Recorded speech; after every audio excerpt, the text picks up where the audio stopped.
இதுன்னு காணாத போயிடுது. இன்னைக்கு உடுறதே இல்ல. எப்போ வீட்ல இருக்குதா எல்லாம் பூந்து பாக்குறதா இன்னைக்கு.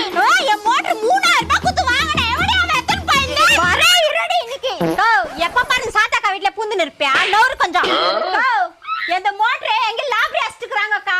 என்ன பண்றது தெரியல. எல்லாரும் வீடு செக் பண்ணி நிக்கறேன். உங்க வீடு தஸ்ரா குடுக்குவாங்க பொரி. நேத்தா வாங்குன சிக்கன் கறி நீதா அடிச்சிட்டியா மோட்டர் ராபரி? ஆமாவா, என் வீட்டுல முருங்கக்காய் குழம்பு கொச்சிச்சு. என் வீட்டு வாசல்ல எலி செத்துச்சு. அந்த சத்தியாத்தா எடுத்துட்டு வந்து குத்துச்சு. ஓ மோட்டர் கெச்சிச்சு. இப்ப எத்தனை தான் போய் நிப்போ. மோட்டர் வச்சுன்னு ஒரு 1000 ரூபாய் கொடுக்கா. சாப்பாடு கூட காசு இல்ல. மோட்டர்லாம் என்னத்துக்கு? அப்படியே தர காசு எடுத்துன்னு போ. எனக்கு கொடுத்து வாங்கிட்டக்கா பழக்கம்.